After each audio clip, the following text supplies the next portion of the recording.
Okay, of sounds good. waiting for the peeps to show up. All right, now I'm gonna hit Twitter Okay. and see what happens. All right, let's see. Wonderful. Let's see. Hello, ladies and gentlemen. If you can hear us or see us, or Oh, people, can you hear can us? you hear us? Wait. Give us a fine hello and how are you?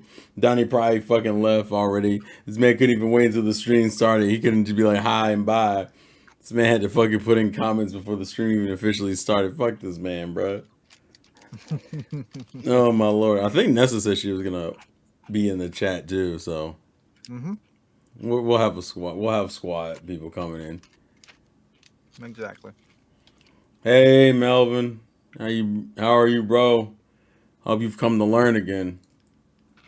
It seems like every couple months I have a fucking class on something. In February it was women. In April it's fuck. Well, actually, fuck me. It's May. Damn it. We almost made April. All right, shit Mm-hmm. happened. But we in here. Mm-hmm. But yeah. Look, just get ready for some education, okay? And these are tips I think that will be helpful to anyone who has this interest because I think unfortunately people people like those like few second like those shorts or the 3 minute 5 minute videos, which those are fine. Yeah. I get it, but like when you're talking about a move or like a trip as big as this where you're gonna be on a plane for a ridiculous amount of time. Well, and also, a lot of content creators, they like to over exaggerate things anyway. And so at least this education won't be controversial like the well, that's true. That's true. But see, listen, when I have Tyrone on the channel, you have to expect controversy, okay? I don't regret anything that happened in that last stream, damn it. Mm. I knew exactly what I was getting into. Um but you are right, this will be less controversial. Mm-hmm. Unless we have a random fucking expert randomly come in and start some shit. But I don't think No. any of those exist on my channel.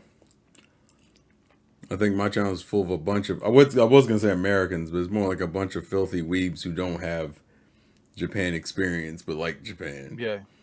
Yeah, or their knowledge about Japan is purely through content and media and not actually going to the country. Yes. And then you have the few people who, for some reason, think Korean stuff comes from Japan, like, as if that makes any Oh yeah, fucking. or Chinese stuff. Yeah, there is a difference. There's a meme on. There is a marked difference between There's a all of those there's a cultures. there's a funny meme on TikTok where it's like hey, how are you? It's like, hi, how are you? It's like, what kind of knees are you? I'm like, what? What do you mean by that? Is that you mean? It's like, what do you mean by that? It's like, oh, Japanese, Koreanese, Chinese, and Mm. it's Vietnamese, and it's like, bro, why would you say that shit? Oh god. Like, oh my goodness. We'll give it probably Mm. about another minute or so, and then we'll get started because Yes. there's a lot to cover, Oh and yeah. I do want to give you enough time for you guys to ask any like specific questions. Yes. Although I will say, when we do start this TSS, I probably would say start off giving like the background of how many times you've been to Japan, and just so Yes. people don't think you're talking out of your ass. Exactly. Because And not I can every, tell you the exact dates, the exact times that I've been. So it's like, yeah. Where do you go to meet Oda, Oda? listen. Oda's You go, secretive. you go to that one jump store in Saitama during an event, and maybe I don't know, but Yeah, Oda hides out like a motherfucker. Like even I think most Japanese fans have not met that man. I've even seen that man. That man is a myth. He floats around in clouds and shit. Oh my goodness. then you take somebody like Yago, and he's around like everywhere. Oh, that's true. Yeah. Some people are just more available than others. Some people just like Well, that attention. yeah, or some people they're more socially friendly Yeah. or socially welcoming than others. Yeah. Some people they just want to like just go to their office, do their job, and go the fuck home. Yeah, Which they I treat it don't like a traditional 9 to 5. Like, hey, I'm here to do work. Oh, look, it's 12 o'clock. I'm clocking out. I'm going home. Fuck all this. exactly. Yeah. There's no disrespect there because they're both liable Mm-hmm. ways of living. Okay, Yes. Yeah. people are just different. But with all that being said, welcome everyone. This is if you didn't know. Oh, hi, Goggle. If you didn't know what this is, let me just properly explain. So I know, and you guys know that a lot of us are big fans of Japanese media, whether it's video games, anime, even just content in general. And a lot of us have had an interest in Japan for whatever reason. It could be through hentai. I don't know. We don't judge here. The point is that you have an interest in the country and would like to visit it. Okay. Yeah. Also, because it's weeb heaven, there is a portion of it that is deemed as weeb heaven, and who doesn't want to go to heaven before they die at least once? God damn it. But unfortunately for me, I don't have the expertise to sit here and make a proper video or stream explaining the ins and outs of how to travel for Japan. Cosmic, that's your fault. So I figured the best way of getting this knowledge is that getting it from someone who is knowledgeable about the culture and who is also knowledgeable about the process that it takes to go from wherever you're at in the US or even in other countries, and then but mainly the US because that's obviously where we're talking from, to from that to getting to where you need to be in Japan, and even places you should stay at and places you should visit. It's all the fun stuff, which is why Mr. Killer is here. Because he knows this shit. Now, obviously, I'm going to be here to ask questions, and you guys are allowed to ask questions in the chat. Yes. If it's something that's easily answered, he'll probably just answer it in the moment. If it's something that requires a little bit more explanation, we'll wait. It might have to wait until like towards the latter half of the stream because DSS has already told me he has a lot to cover. So, and I guess I'll let DSS give his proper introduction because not all of you guys know him, but I feel like you should. So go for it. Hello, folks. I am TSS Killer. I have been to Japan now 5 times. The first one was in, April and May of 2017. Second one was in May of 2018. Third was February 2019. Fourth was in August of 2019. And the fifth time was late February, early March of 2023. It's been a long time, from the last time, from the previous time I went, the 4th time to the 5th time. But I just decided to say, okay, now that the world is open again, and especially Japan is open, a lot of people are interested about going to Japan. So, I have a lot of, I have this divided into steps. So hopefully this advice helps you. And if you have any questions, like I said, you can feel free to ask them, and I will answer them whenever, whenever is more convenient. So, all right. So Mini Oreos. Yes, they are. Listen. We all appreciate some nice quality Oreos, but I'm afraid because Cosmic also has weird food taste, and we can't get in arguments. We can't get distracted here. So I guess what all right, so step 0. I guess we start there, right? Yeah, step 0 is the planning phase. So number 1 is think about your ultimate goals for traveling to Japan. Why are you traveling to Japan? Are you going to shop? Do you want to go there to go sightseeing and visit certain certain touristy spots? Do you want to go to a show? Do you want to, I don't know, freaking go to the Robot Cafe in Shinjuku and waste all your money? Well, no, that's I jest. But you do just think about what your main goals about going to Japan is. So that's number 1. Number 2 is think about roughly how much money you're willing to spend on the trip itself. So, cost withstanding with the flights and the hotels, about how much you want to spend on the trip itself. You don't have to have an exact number, but make a little ballpark figure. And we're gonna get into how to calculate that in a little bit. Now, the next question is number 3 in step 0 is what time of year do you want to go to Japan? In my experience, the best times of year that aren't expensive are late April to late May, which is after Sakura season. Sorry, Sakura season is expensive. It's actually one of the most expensive times to go out of the year aside from Christmas and New Year's. So late April to late May, and September to early November. So before Thanksgiving, before Thanksgiving and Christmas, but after the summer. And also the other reason you do not want to go during June, especially, is June is the rain month, which means that every single like 9 times out of 10 it's going to rain. So unless you like the rain, don't go during June, and also it's going to be very expensive. And July and August are too fucking hot. I went there in August in 2019. Yes, I got to see like the Floofmeister and stuff, and freaking the Pikachu outbreak and stuff. The problem is for the folks in the United States, it was like 95 degrees. It was like 35 C, and it was like 70% humidity, and you will sweat. You'll sweat your balls off. So don't do that. Number 4 in step 0, learn survival Japanese, the bare minimum. So what I mean by that is know how to understand basic Japanese conversation, like just enough to get by.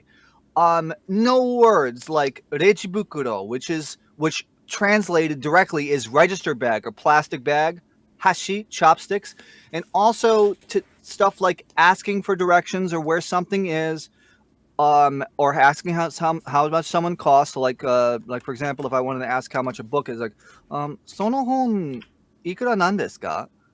Things, something like that. And also to understand basic commands by officials. What do I mean by that?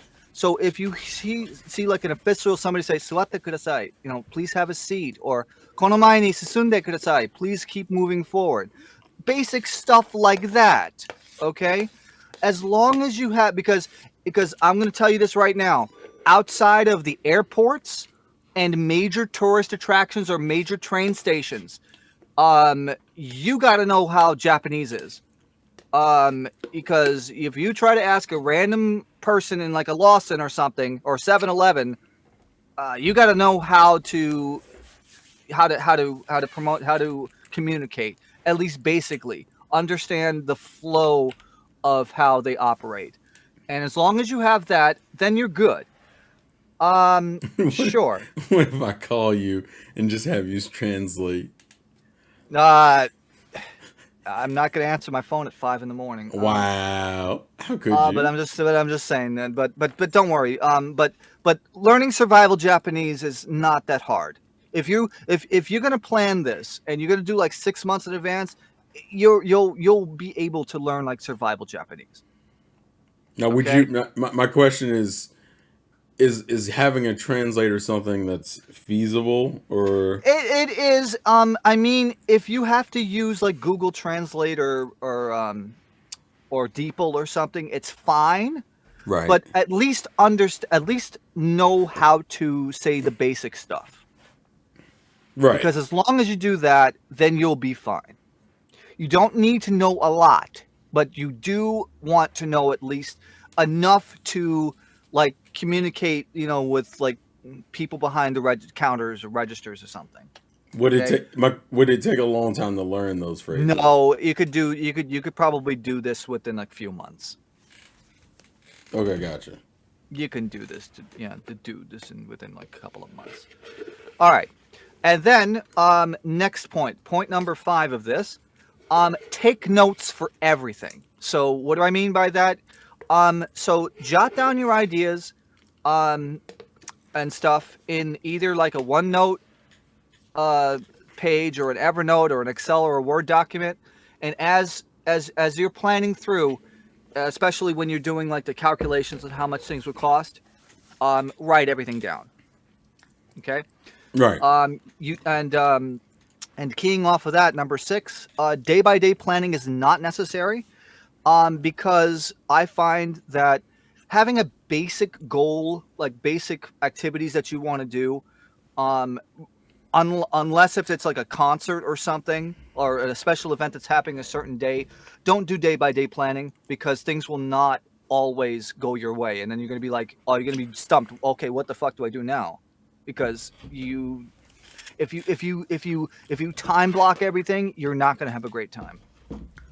Point number 7 of step 0 is I recommend not going on package guided tours from travel agents, because usually the flights and the accommodations are not the best.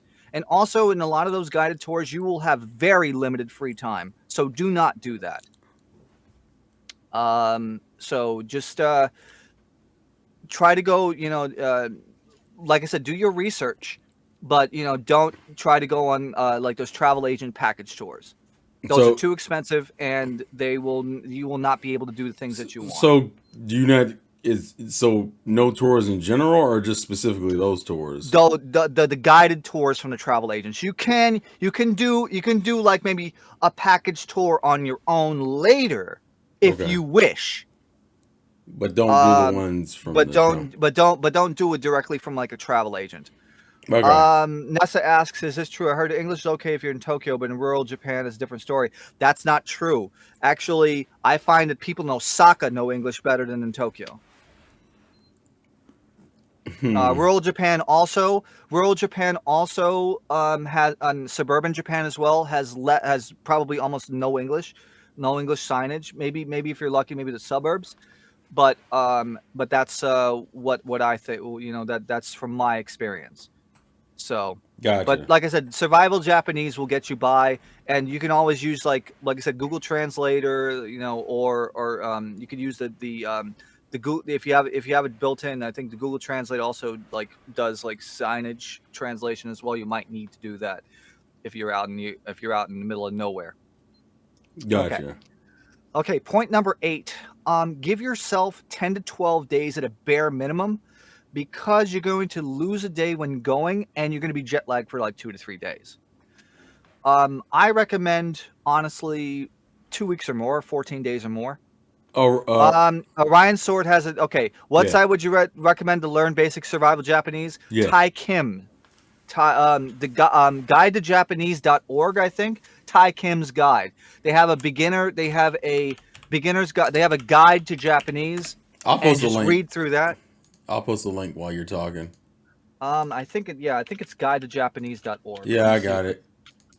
I'll paste it in here. Yeah, guide to Japanese.org, and then go to the section where it says the complete guide. The grammar guide is if you have a background already, but a complete guide. Okay.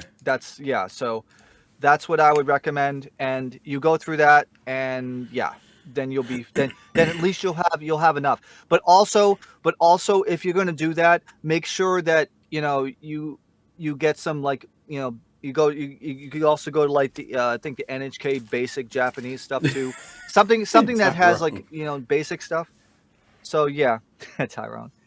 But yeah, so that's point number 8. So I recommend like 2 weeks at like 14 days plus would be recommended, because like I said, you're gonna be jet lagged, you're gonna lose a day, and then you're not gonna be having enough time to do what you want. Right. Okay. And the final point for step 0, number 9, try to make friends or network with Japanese people, because it will help you immensely if you have any questions about certain events or places you want to go to.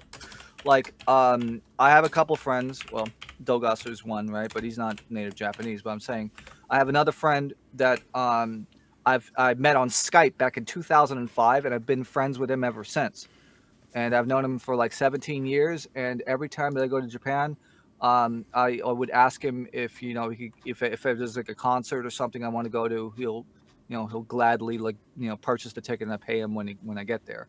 So try to make friends while in Japan, before you go to Japan. So it'll help you, to get a leg up on maybe certain events that you want to go to. So the last point is befriend someone Japanese. Yes, the point is try to make friends with Japanese people. Okay. and that'll be probably the best thing that you can do, because then, like I said, you can take advantage of events. Maybe you'll have your friends like that knows your interests. Like, hey, listen, there's a so and so event happening when you're here. Do you want to go to it? And like, okay, cool. You know, Well, that like and that. y'all essentially also have like a Japanese guide in that way. Yeah, yeah. I mean, they're going to be busy and stuff, but they'll give you enough of they'll give you some pointers and they'll give you advice. Right. Yeah, and Okay. plus you get to hang out with them. Go hang out with them. Maybe they'll show you somewhere, or take you out to dinner. Oh, hey That's yo! one. I wanted to put that in there just for You that. couldn't help yourself. Uh, But hey, man, listen, I'm not mad at you. This shit. Looking for okay, so let's see. we as Tyrone says, we're looking for waifus. All right, god damn it. 7-Elevens in Japan don't have Slurpees.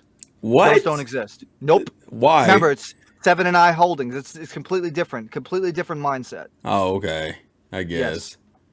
Yes. Do they have something So as good as a pseudo replacement that isn't necessarily? everything else, Oh, okay. everything fucking else. All right. Listen. I was just getting specifics, okay? Relax. I got it. I got it. Yes. Okay. Yes, the 7-Elevens in Japan are amazing. At the end, after all these things, I'm going to talk about specific experiences. Okay, so that is step 0. That is planning. Okay, so now we're on to the actual step 1, and Okay. that is purchasing the flights and hotel. Okay. I'll change that. You keep talking about. I'll change it. Okay, so for flights, I would recommend 2 websites: kayak.com or lastminutetravel.com. Kayak.com I usually like to use because, well, number 1, it's only 5 letters, and 2, it gives you a lot of different choices when it comes to flights. For hotels, use either hotels.com or agoda.com, agoda.com. And my advice would be to book the hotel first. And you might be wondering to yourself, why the hell do you want to book the hotel first? And you want to book it where you're going to pay the hotel later and not instantly. The actual answer to this is it's easier to cancel and move hotel dates than flight dates because they don't usually have cancellation fees. So make sure that the hotel that you want to go to has reservations first before you book a flight. Because you don't want to book a flight and then all of a sudden you will try to book a hotel and there's nothing. Right. And point number 4 for this is try to book reputable business hotels. So look on those sites, look on reviews, and see pictures of the actual hotel rooms. Appa and the B chain hotel chains are the ones that I stayed at, and they're pretty safe hotel choices, pretty high quality.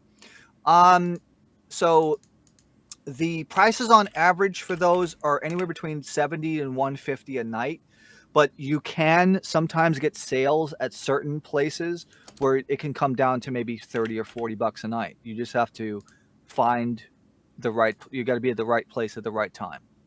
But like I said, for the hotels, you want to pay later, pay at the property, or if you want to pay by card, make sure that it takes out maybe a couple of days before you go, so that if you have to cancel for any reason, you can cancel it without having to face a penalty. Now, point number 5 for step 1 is flight prices. Prices are going to be the most expensive part of the trip.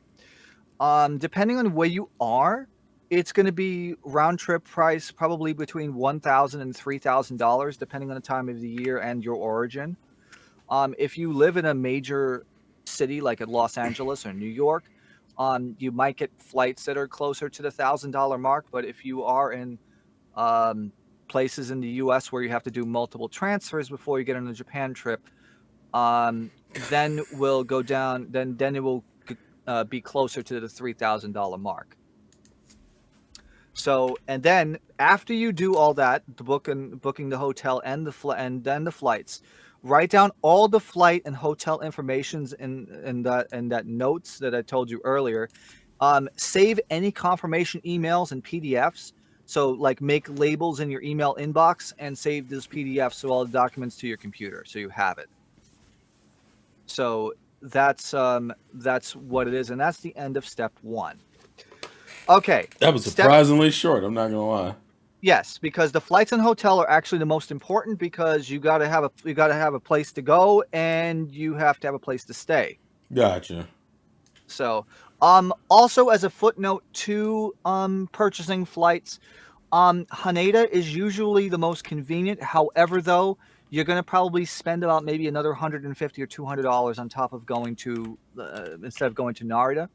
And for me personally, I don't think that it's worth the money to do that. Considering that the price that you can pay from going from Narita to Central Tokyo is less than the 150 or $200 that you would have to pay as a premium. So Narita is usually less expensive, but you are going to have to spend more time traveling from the airport to go to your hotel. Okay, step two is prepare for the trip. Okay. So, yeah, so while Terrell writes that down, the first step is purchase luggage if you haven't already. Um, so the vast majority of these airlines, they allow for one carry-on item, one personal item, and then two checked bags that are weighing in at 23 kilograms or 46 pounds apiece. So usually what I do is I bring a backpack, I bring a small carry-on luggage, and then I stick a duffel bag inside of a giant suitcase and then just check that one suitcase in at the airport. And then I have an extra bag to put stuff in just in case I run over the weight limit on the baggage on the checked bag. And I could use it if, coming home if needed. Point number two is you don't have to take this advice, but I will strongly suggest it. Um, Try to purchase a neck stash, and a neck stash is a like a big pouch that can hold like your passports and stuff, and you could put it around your neck and in cash or whatever. The reason why I say get that is because, and then those are, and one of the ones that I use is the one made by Lewis N. Clark. It's called a Lewis N. Clark neck stash. It blocks RFID signals, so people won't, scan your cards or whatever. But I usually put cash in there, like yen in there. I put in IC cards, train tickets, and then I have it on me, my person at all times, so that nothing will get lost. So just have like a neck stash around your neck. I just put it behind my shirt, and I don't have to worry about me losing anything. So that's just Gotcha. me. So that's a recommendation that I would have. Just to get like a neck stash, put it on your neck, and then you have everything there. So and plus it makes it more convenient if you have to pay for something. Number three, purchase the travel insurance about 2 months before your trip. Now, I usually use like the middle tier Allianz insurance, which should be about $200 or less, depending on your age and the total trip value. Um, Travel insurance does help just in case, things get lost, like luggage, or if a medical emergency happens well, you still have to pay out of pocket, you'll be reimbursed by the insurance company. So I would suggest getting travel insurance, but wait until a couple of months before the trip before you do that. Number four, and this is one of the most important things before preparing for the trip. Be realistic about your itinerary. What do I mean by that? I mean, don't cram too much stuff into your trip because you won't be able to do it on your first trip and you'll end up tiring yourself out. Now, I know you're going to watch all these like food YouTube videos and you're going to see people, looking like they have a fucking orgasm when biting into a fucking hamburger Are or you saying it's freaking not as good as they say it is? no, it is good, but it's like don't be swayed by that. Okay. Personally, don't be swayed by that or don't the over exaggeration of some of these videos. Just be realistic about what you want to do.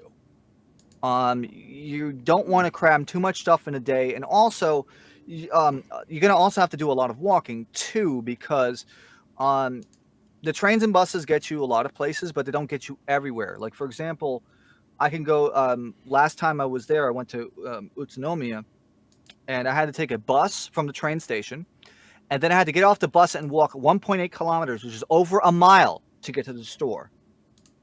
Okay, so you're gonna have to walk a lot. So don't like overbook overbook like your travel itinerary. And yes, proper footwear is definitely key. You So want to keep have it simple, proper essentially. yes. Well, I mean, you can keep it simple, but write down your ideas. But and this comes up to the fifth point: prioritize what do you want to do the most. What do you want to do the most, and then you can then prioritize what you want to do, and then the least important you can have it towards the bottom. So just make sure that you don't overbook, you don't like cram too much in your itinerary, and realize that there probably will be a next time. New Balance, yeah. Well, Hey man, I usually hey I went it to keeps me Japan level. with New It Balance. keeps me Hey, New Balance 608s and freaking Nike freaking Air Monarchs. gang That shit. gang. Indeed, indeed, indeed. So now this next point, a lot of people talk about this, but I will say right now, because a lot of people are clamoring, oh, get the Japan Rail Pass, get the Japan Rail Pass.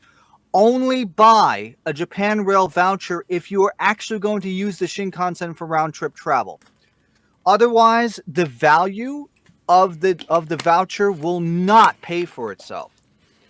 A lot of like, for example, if you are getting a 1 week pass, you must at least do one round trip Shinkansen trip from Tokyo to Osaka to make it worth it. If you get a 2 week pass, you have to do something similar twice in the same distance in order to make it worth it.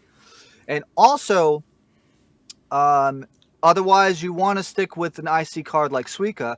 And also, the Japan Rail Pass voucher is only good for JR lines. If you're going to use like the Tokyo Metro, the Toei Subway, the KO line, the Keisei line, stuff like that, the pass is worthless. Any subway line in these towns, like in these cities like Nagoya or Osaka or Kobe, the pass is worthless on those subway lines. Right. So I would suggest getting it's like a Suica card, an IC card. Well, you want to have that anyway to balance out to use for that. And here's a bonus thing. If you are staying in Tokyo, I do recommend purchasing a Tokyo subway ticket. They have it for tourists, 24, 48, and 72 hours. I usually buy a few 72-hour passes. You can buy them at stores like Bic Camera and Yodobashi Camera. And what you would do is you would go to the information counters in those stores and show them your passport, and then you get the tickets. And then you put the subway ticket in the ticket wicket. Yeah, it rhymes, right? Bars. Yeah. Bars, man. But what it will do is the turnstile will print the date and time of expiration on that ticket, and then you can use it on the Toei and Tokyo Metro lines, which are a total of 13 lines. Subway and bus fare expensive. They're distance based, but they're actually not that expensive. But I would say, like I said, you can calculate everything. There's another website that I'm going to have Terrell post right now. It's called Hyperdia, HYPERDIA.com. Okay. And that will calculate the cost of pretty much any fare. And you could select things like you could select like by flying or by taking a bus, taking a train. And then you can also use it to check off like the Japan Rail Pass. I think it's Is it Hyperdia.com, right? That's what Yes, it is. Yes, it is. Yes, it is. Okay. It's run by Hitachi Systems. So yes. Yeah, that's it. So yeah, that'll give you an estimate on how much places cost going to if you don't have a Japan Rail Pass or a unlimited subway ticket like the Tokyo subway ticket. Okay, so keying off of point number 6 is point number 7, and that is if you are buying a Japan Rail Pass, Most online agents will not sell you the voucher if your trip is more than 2 months away. Now for me, I would usually go to Japan. Let me see, where is it? I'm trying to see. So I'm trying to get to the website that I use. Let me see here. Well, I guess the That's question then comes into how far in advance should you be booking anyway. no more than 2 months. So within the 2 month period, I would then get a voucher because the voucher will take a few days to get to you. I think it's Japan hyphen. Let me just see here. I just want to see. I just want to make sure got it right because there's a lot of different websites that do it, but I want to be able to got you to. Okay, the ones that I use is Japan-rail-pass.com. Okay. That's the one that I used. I used to buy it from HIS, but apparently they don't do in-person purchasing anymore. So I use Japan-rail-pass.com by Japan Experience, and Oh, I see they it. There are we pretty go. good. Yeah, they are pretty good in terms of like pricing. Okay, Yeah. so copy. I believe it's this one. Yes. Okay. All right. So the next part, the next bullet point is going to be buy a pocket Wi-Fi device. Rent a pocket Wi-Fi device, I should say. I usually get it from Global Advanced Communications. That website is globaladvancedcomm.com. Okay. And they have also a 1,000 yen coupon if you want to save money. And I would get the super premium, which is 350 megabits. Now, as I was streaming in Japan using Twitch, and let's not talk about the Twitch app because that's fucking garbage to do IRL. I used Streamlabs, and that was fine. I used the super premium 350 megabit package, or up to. They're not going to give you 350 megabits, but they'll give you at least a decent amount. And then you will book that. You book the dates that you want, and you would then have them deliver that.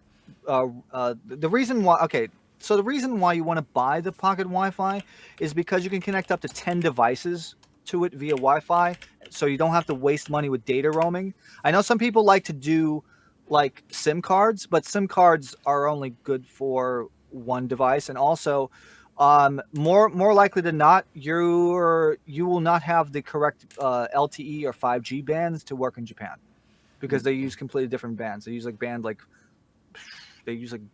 90, like band 87 or something, 86 or something.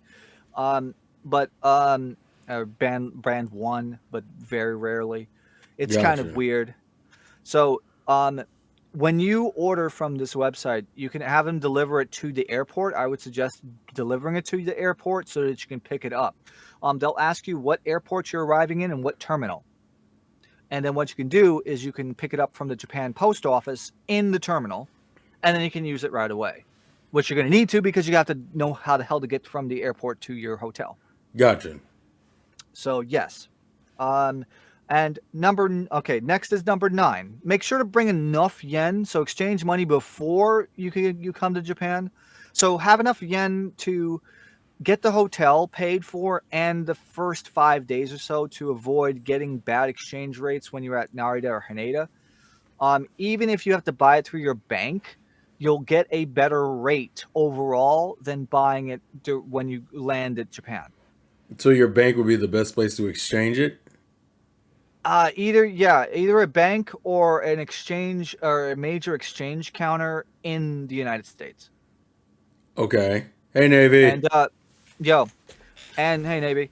Also, do not bring more than when you go to Japan. Do not bring more than $10,000 worth of currency because then you will get dinged from Japanese customs.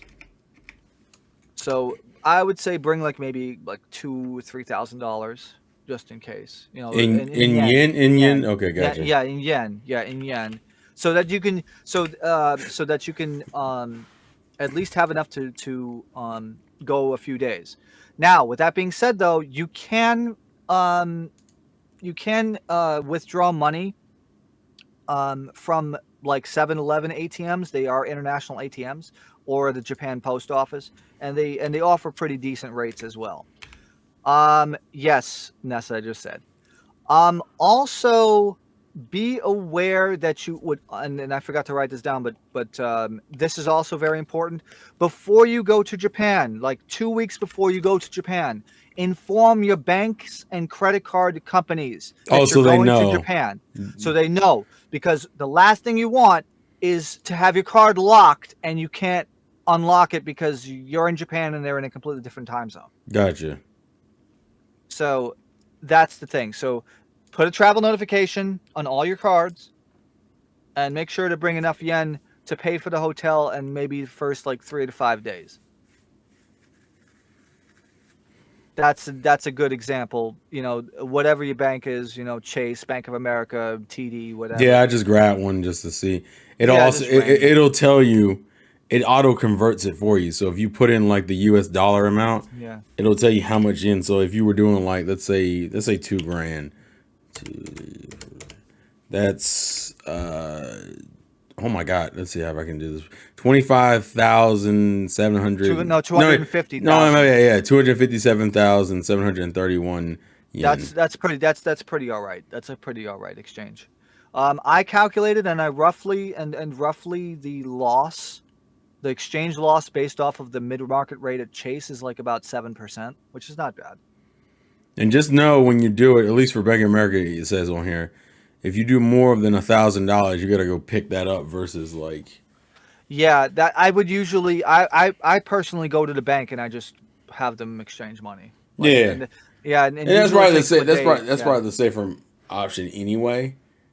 Because if you don't, because let's be real, if it's thousands of dollars in a different currency, you don't really want that. It's thousands of dollars in Yeah. general. You don't want that to be like something. Lost. Yeah, exactly. Mm-hmm. Get your hands on it as soon as it gets exchanged. Exactly. Okay, and number 10, write down all the expenses and trip ideas down and calculate all the costs in that notepad or whatever you have. So, so write down like the itineraries, write down the dates you're going to be going on the flights, the hotel costs, pretty much everything. Hi, Nina. Hello from the Philippines. Then Jesus. Okay. Welcome. Yeah, so write everything down. So before we go to the next step, some basic guidelines. Now, some people will say I'm landish for doing this, but I would usually I usually budget $60 a day on food, and you might be wondering like why the hell would you budget that much? Because in theory, you can get by on you know, food like convenience store food, but you don't want to do that all the time. You want to go and eat. You know, you want to go eat something good, right? Yeah. So usually what it is that I over budget on food because there are cases where I accidentally go to shops or something and like blow $40 in a gacha machine. Sounds right. Sounds about right. Yeah, so it'll give you a cushion just in case you overspend. And then what you would usually do is maybe you give yourself like $300 or $500 in spending money that you know that you're going to spend the money on buying stuff, right? Right. So write down like how much everything's going to cost. You know, the insurance, the flight costs, the spending money, the passes, how much you want to put on the IC card, whatever. So yes, that's a good thing. And just keep in mind, whatever you don't spend, you can literally get transferred back into like proper American dollars once you. Or you save it for next time. Yeah. Either way. Yes. So it depends on what you want to do, but like, don't think, oh, I got a whole bunch of leftover yen, I'm screwed. I'm like, well, as Tisa said, you can either go back next time you go back, you already got money ready for it, or Yes. you can just transfer it back when you get back to the States. Yeah, exactly.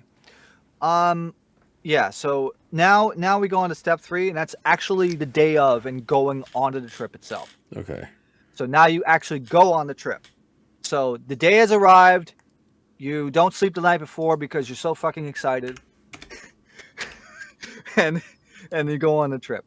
All right, so number one, you got to arrive at the airport at least 3 hours before your flight because check-in and baggage drop lines will be super long, and you're gonna need that time to make sure that your luggage is checked in and you can get through security.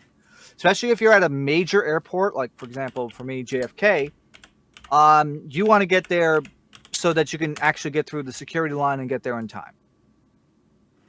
Now, depending on how many flights you're going to have, because a lot of the times, direct flights are mostly expensive, and I usually like to get like one stops or whatever. But if you have like one or two stops, you can get a snack before your long flight. But most of the airlines, they will give you 2 meals on the plane when going to Asia or Japan. You're going to get one about 2 hours after you take off, which is the dinner or the lunch service, depending on what time you take off. And then you're going to have another meal, a breakfast, quote, 2 hours before you land, about. So you're going to eat on the flight. So you're going to be fine. 3 is one of the most important things that I tell everybody. Attempt to sleep on the plane. Do not do what I did the first time that I went to Japan and stay up 28 hours straight and not sleep on the plane. Because you will arrive at Narita or Haneda dead as a zombie if you are coming from the United States. Now, if you need help sleeping, you can get some melatonin, and then it will help you relax your mind and body. But try to sleep on the plane. I cannot stress this enough. You do not want to be dead when you arrive in Japan. For me, a good sleep on a plane is 5 to 6 hours. If you get 5 to 6 hours in an economy seat, then you did good. And then you'll be fine, and you'll be active, and then you'll be able to go through the line. So when you get to Narita, or when you get to Haneda or whatever airport you're going, you're gonna have to land. You have to clear the customs. You got to pick up your luggage, which probably will take maybe 15-20 minutes, depending on what time the flight comes in or whatever. And then do not forget to go to the post office to pick up your pocket Wi-Fi so you can use it. At Narita, terminals 1 and 2, they're located on the 4th floor. I'm not sure Haneda because I've only flew Haneda domestically and not internationally. So usually they'll tell you where the post office is when you order things, or you can search it for yourself. So.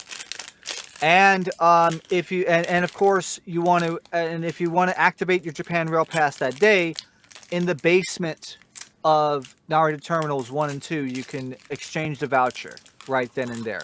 You do not have to activate it the same day, but if you want to activate it the same day, you can.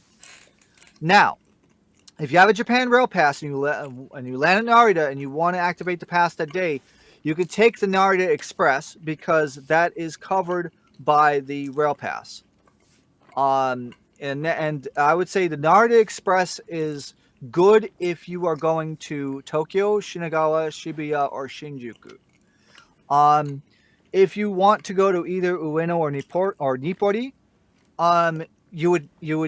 I would say still exchange the JR Pass, but you're not going to be able to use it because I would suggest taking either the Keisei Skyliner or the Keisei Sky Access Express, or the Keisei Main Line, but the Keisei Main Line usually takes longer, and I think the price difference is negligible, maybe like $4 or whatever.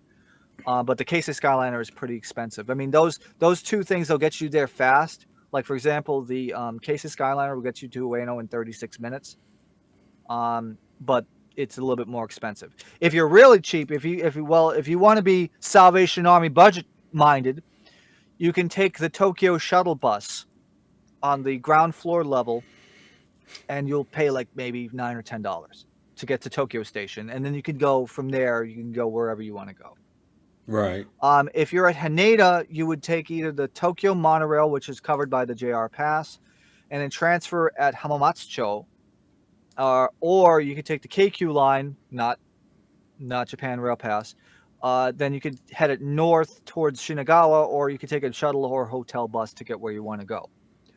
So, when you finally get to your hotel, you're gonna say, fuck, I'm finally here. So what do we do now? No, fucking finally here. Oh God. So you're gonna drop everything off.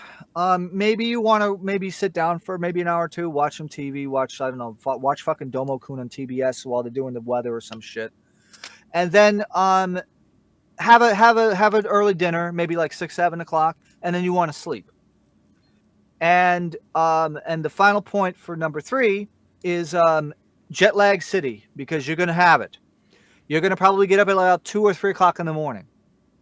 So what I suggest you do is, for the first couple of days, take advantage of this by going to places early before most people show up. Like, for example, if you want to go to one of my favorite places to go to, or one of my favorite chain sushi places, Sushi Zanmai, the location in Tsukiji Outer Market. Go there at like 7 o'clock in the morning when nobody's there. That's great. That'll be great before all the crowds come in. Because if you try to go to like location at 9:30 in the morning, you're fucked. So try to go there like early, like 6-7 o'clock in the morning. Gotcha. So figure out places that you can go to that are open that early, or you can or take advantage of this and go to the Tsukiji Market auctions in Toyosu, because they moved the inner market to Toyosu, and get there at like, I don't know, 6 in the morning, like 5 in the morning or something. But you might have to take a cab for that because the trains don't run that early. But yeah, think about things that you can do those first couple of days while you're jet lagged. Okay, now we're on to step 4, which is shop and do things, which is the whole point of going, right? Oh, so lose all my money? Yeah. Damn it! Pretty Not much. again. Pretty much. This section is going to be pretty short because I'm going to talk about more specific places to go after the final step, which is to go home. But major points that you need to know is when you're in when you're in any convenience store or any place, and they ask you for rejibukuro, the plastic bag, always take it. Even if it's going to cost you 3 or 5 yen, always take the bag. Okay? Because there's going to be cases Put the money where in you're the not going bag. to be able to, because you're not going to be able to find a garbage can for maybe a couple of hours at a time, so you can keep all your garbage in there. Oh my goodness! Why is my boss calling me? At like No, 9 p.m.? look at this shit. He doesn't want him to expose the secrets of how you do this. Yes.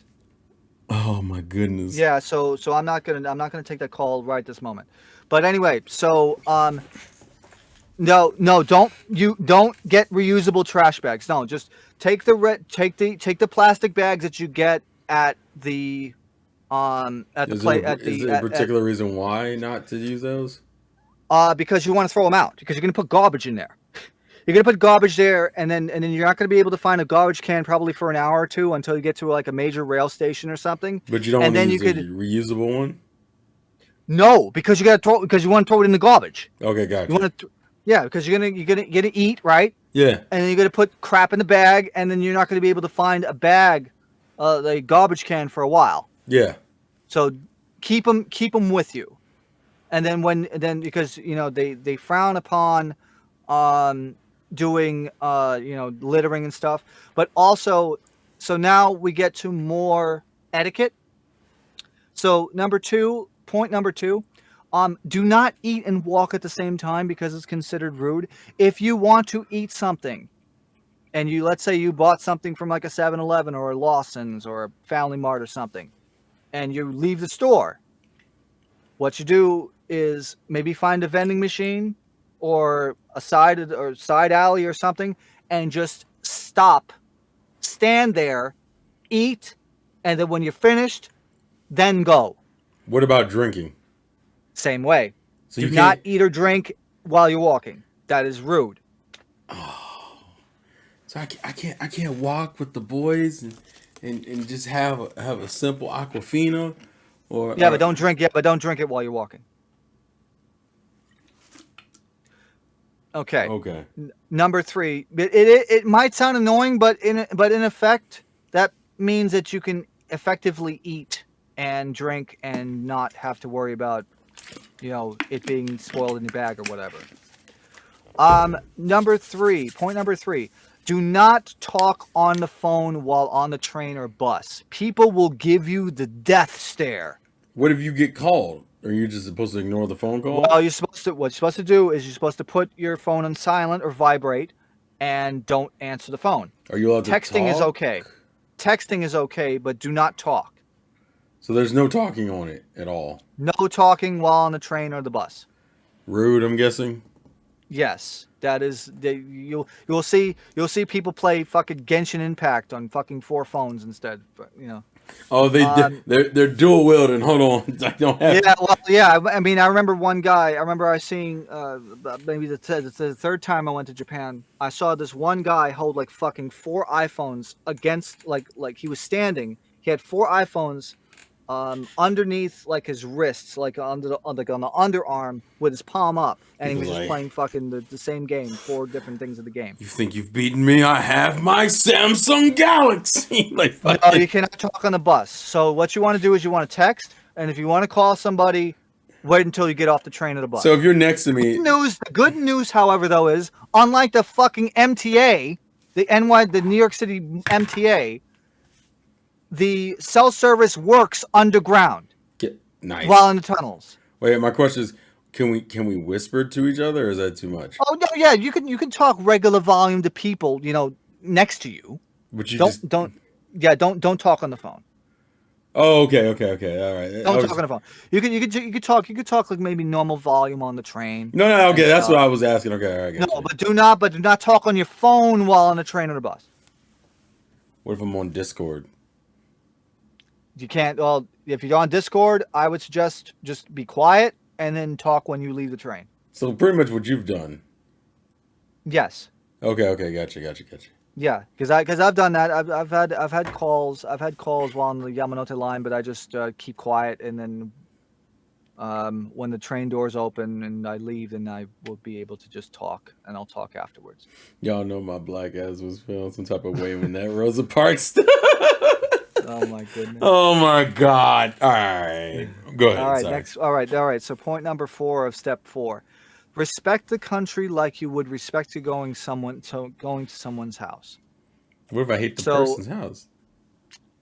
But I'm saying that you do not want to do anything that's illegal against the law or very bad against society, because you will get your ass thrown out. So your visa will be rejected, and you will not be able to come back. Don't Logan or Jake Paul that shit. Yeah, do not be like those jackasses, please. Actually, I think Rice Gum also had a poor attitude when he went, I believe. Yes. So don't be like those people, please, and just be on your best behavior. You want to make a good example. Another thing that I didn't mention too is that usually when you eat on public spaces, always clean up after yourself. Like wipe it down with a napkin or something after you eat. So just make sure that you leave the table clean, and you go. So, just follow good etiquette, good Japanese etiquette, and you'll be perfectly fine. And the next one, point number 5, is familiarize yourself with the transit system. Familiarizing yourself with the transit system, the buses and the trains, will give you a great advantage in navigating your way around Japan. And that means you can get to places quickly, and that means that you could get it there efficiently too. Well, let me ask you a question. Yes. So you being a New Yorker, yes, is the transit system more or less complicated than it is in like New York? It's just as complicated. That's actually more complicated because there's actually multiple there's like a dozen different train services, like different train companies in Tokyo alone.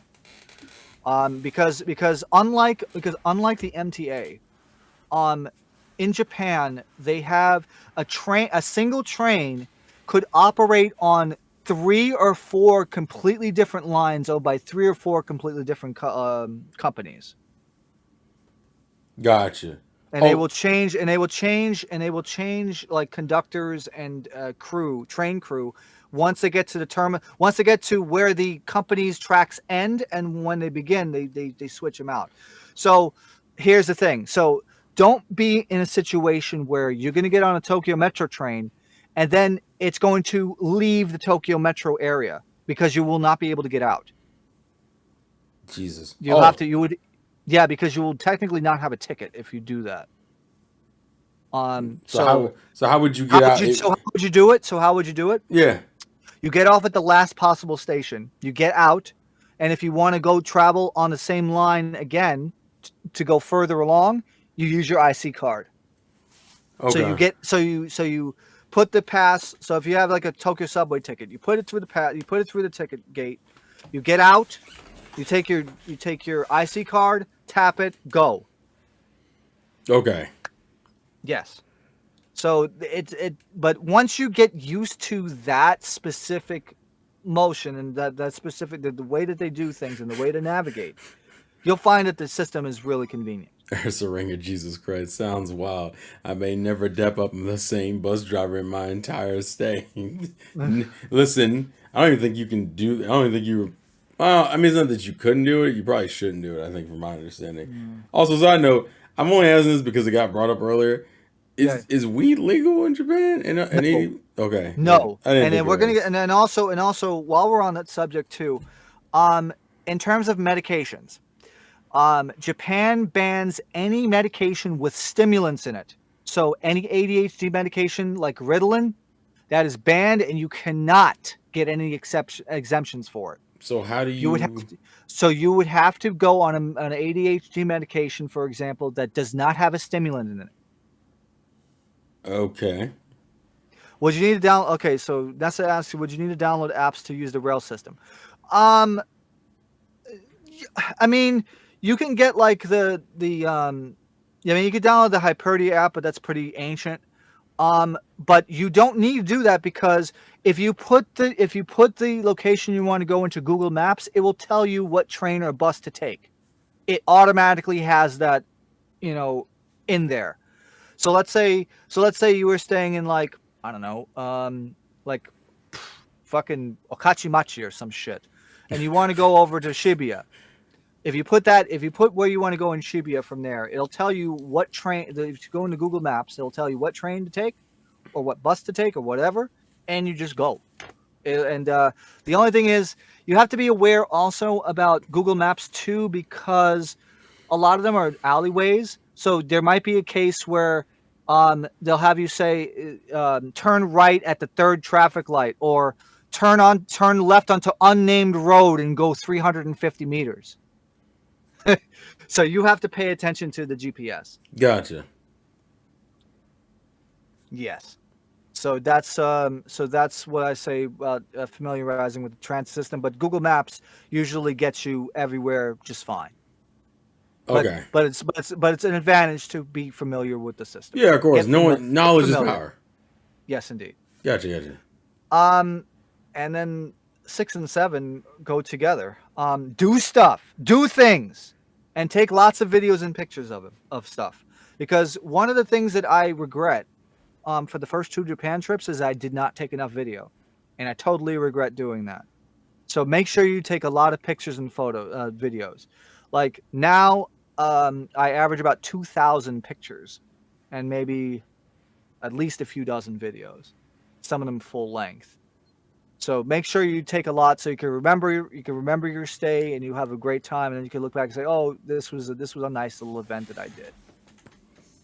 So, then you could reflect on your trips, and then you could look at them and say, "Hey, we had a wonderful time. Oh, I remember eating this. This was the best thing I ever had," and that was it. And finally, step 5 is to go home, and that's the worst part of any trip is going home. Oh, God damn it. Okay. But for that, there's only realistically like four different bullet points here. Number one, check out of your hotel on time. So make sure of that because you don't want to be charged extra. If your flight is later in the day, you can either chill in the airport or you can put your luggage in coin lockers that are usually in major train stations and store them there until you're ready to go to the airport. So that's number one. So realistically, it's self-explanatory. So if you have a flight that leaves like maybe 2 o'clock in the afternoon, then I would suggest if your checkout time is 10 o'clock, leave for the airport right away, and then you get to the airport. If your flight is at like 6 p.m., then you might have a few hours to play around with. But but especially if you have like large luggage, I would not usually like play around, and I would just go to the airport anyway because there's stuff to do at the airport anyhow. Because you can go, they have shopping and they have dining before security, so you don't have to worry about it. And plus, Narita Terminal 2 has a Pokemon store, so you can just look at that if you have that interest. And also, I think a Jump store as well. So Nice. yeah. So, but you can look online and actually look at what like for example, Narita, you can look at PDF like brochures and see what shops are available. And if you have more time at the airport, why not spend more time at the airport? And also, they have like giant rows of gacha machines. So just in case you have 1 billion coins in your pocket and it's burning a hole in your pocket, you can dump them into there and get some gachas. So number two, make sure that your luggage isn't overweight because otherwise you have to pay a lot of money in fees. Sometimes overweight baggage on planes would sometimes cost you like over $200 per bag. Ursaringer got a good question. How difficult it is to make friends in Japan considering possible differences in social customs? There's a lot of people actually. If you go on the socials and there's people that are like willing to talk. Like there's a lot of people that were willing to maybe want to talk to people, talk to foreign people. And sometimes it's like a fly by night thing where it's like you accidentally run into them like on a forum or something. And then maybe you can chat with them and then do that. But there's a lot of you can use social media and stuff to interact. And you'll probably find people because just got to try. That's it. So getting back to the point. Who cares? Getting back to hopefully that answers it. No, I don't think you did. Thank you. So about the luggage. So just in case your luggage is overweight, sometimes you'll have to use the scales at the airport to balance out the luggage. But if you did buy a lot of stuff, then try shipping back with them via Japan Post, because usually shipping them back will probably be less money than eating the baggage fee for overweight. Because if you go too overweight, then they'll outright not allow you to bring the baggage. For U.S. people, please note that the U.S. customs limit without having to pay tariffs is $800 worth of goods. Really? Yes. And I say this because just in case you get stopped by customs officers when landing, because the first 2 Japan trips, I was screened both times. Jesus. So make a rough estimate. You don't have to declare anything unless if it's after above $800. What's the baggage scale go by in Japan? Kilograms. Kilograms, like I said, kilograms will be 23 kilograms, which is 46 pounds.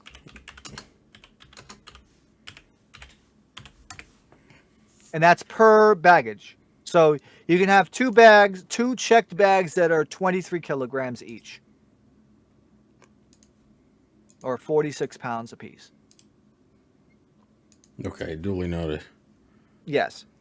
And then, obviously, after you come home and after you get through U.S. Customs or wherever customs you're going, go home. That's it. Go home. You're Get done. the fuck out of here! You fucking cowards! No, we love you. But get the fuck out of here! We love you. Okay. All right, so now that we're done with all the whole process, I'm gonna give you some recommendations on on places to go. If this is your first time to Japan, I definitely recommend going on the Shinkansen to Osaka. Visit Osaka I because guess I Osaka is a I guess I'll wonderful. go instead of doing steps. I'll just go places to go. Is what all right? I mean, yeah, recommended Okay, places. all right. Got you. Go ahead. Go ahead. I'm sorry. Take the Shinkansen to Osaka at least once. Osaka is a wonderful city. Um, Great places. They have the Akihabara equivalent called Nipponbashi, which in my opinion is actually a little bit better than Akihabara in Tokyo, only because the vibe is like 1980s. Like in terms of like telephone poles and stuff and the aesthetic. Oh fuck. Um, yeah, Yeah. and also one of the main streets around Nipponbashi has kind of like Showa era like awnings on the sidewalks, which is really cool. And like I said, a lot of independent shops too. Like you'll have well, not Dagashias. Dagashias is like a sweets place, no, but mostly like independent like figure stores and things. Um, but the reason why you want to take the Shinkansen that way is because you want to see the view of Mount Fuji. Because and when you're on the Shinkansen, you want to get the when you're going west bound towards Osaka or Fukuoka or whatever, you want to be on the right side window. And Why? if you're coming, that's because you're going to see Fuji. That's the window that you're going to see. And if you ask, then they'll tell you what time you're going to be passing Fuji. Okay. Because in Japan they are punctual about time. They will tell you exactly what time the train will arrive at a certain stop. Okay. Keep that in mind. Always go to the right, Yes, boys. yes. But if you're going east back to Tokyo, you want to sit on the left side. Just like Beyonce taught us. Come on, guys.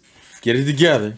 Yes. So that's one. And if you want to go visit Fuji Town, perfectly fine. And if you want to go to the Naruto's, the Fuji Q, the Fuji Q park or whatever, the amusement park, go ahead. But I haven't been there personally. I have other things. I'm not really an amusement park person. So, but if you are, Fuji Q's good. Other theme parks, USJ, obviously Universal Studios Japan, Tokyo Disney. But be warned that you might only be able to go on like 3 or 4 rides in the span of 8 hours. Can you visit Um, volcanoes in Japan? um, yeah, you can, but that requires like a 25-hour like um, ferry ride and then a helicopter ride. Whoa, you said 25-hour? Yeah, Damn. 25-hour. I don't know if that's worth it. Yeah, that's why I said USJ. Yeah, USJ.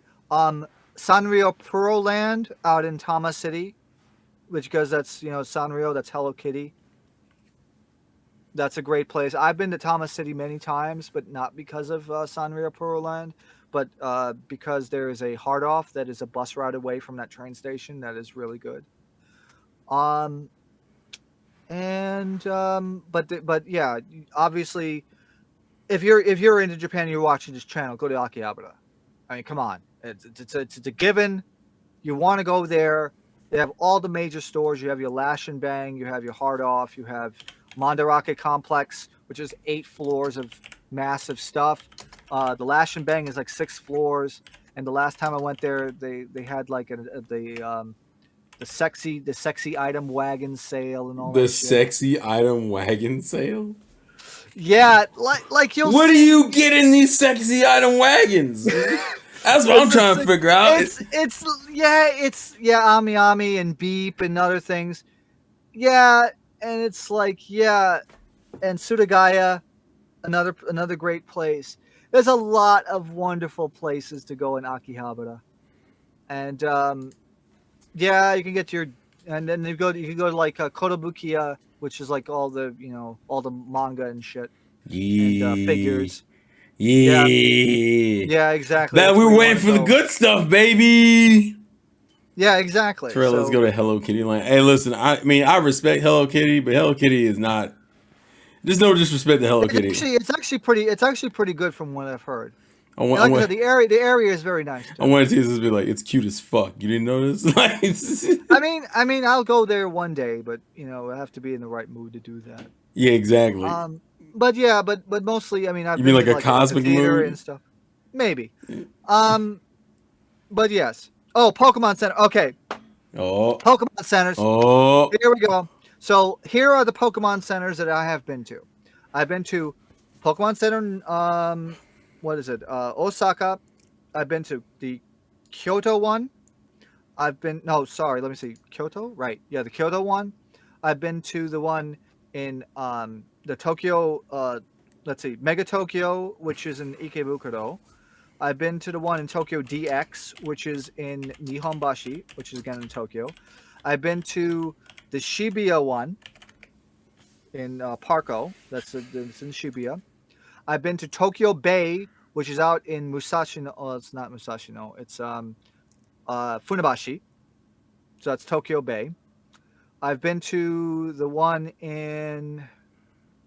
I'm trying to think because there's a lot more. There's a lot more that was there. Nagoya, maybe? No, Yokohama. The Yokohama one, which I've been to both locations of the Yokohama one because when I went there the first couple of times, it was in Minato Mirai, and then they moved it to Yokohama Station. So I've been to those two. So there's a lot, but the Pokemon Center is great stuff. Oh yeah, and then there's one in Skytree. There's one in Skytree Town. Wait a minute. How many are there in total? Like centers? There's a lot. There's a couple dozen. Okay, gotcha. Yeah, and also I've been to the Pokemon Cafe 4 times. Two on the first one. How on was the that second. experience? It's as what you expect. It's okay food. It's overpriced a little bit, but they have like lattes of like all the Pokemon, because they introduced new lattes lattes of Pokemon when new Is stuff it comes like out. Is the vibe remind you of like Cafe Mix? Yes, absolutely. Okay. And you either have Chef Pikachu come out, or the last time I went in 2019 in August, Eevee came out, and I was like, and if you've watched the I'm video on my gonna just Twitter, now. you I'm gonna just say this. We have three of our four girls in the chat right now. I imagine all three of them would die. In they the would. Now, here is a most important tip oh if wait, you want to do is there a Kingdom Hearts the cafe? Pokemon Cafe. That'd be hard as fuck. Sorry. Yeah, I mean, sometimes there are pop-ups. Like for example, the last one well, you saw it on my stream. It was the CCS one, Card Captor Sakura, but I didn't have time to go there. The Kirby Cafe in Tokyo Skytree, that's always there. Needs reservations too. But for people that want to go, especially to Pokemon Cafe in either Nihonbashi in Tokyo or Osaka, you will need to book the reservation exactly 1 month before the date that you want to go, because those reservations fill up extremely fast. Cosmic having a fit. Because I didn't have freaking time. Cosmic didn't have time. Well, also you said you would have to reserve for it in advance, right? Yes, you do.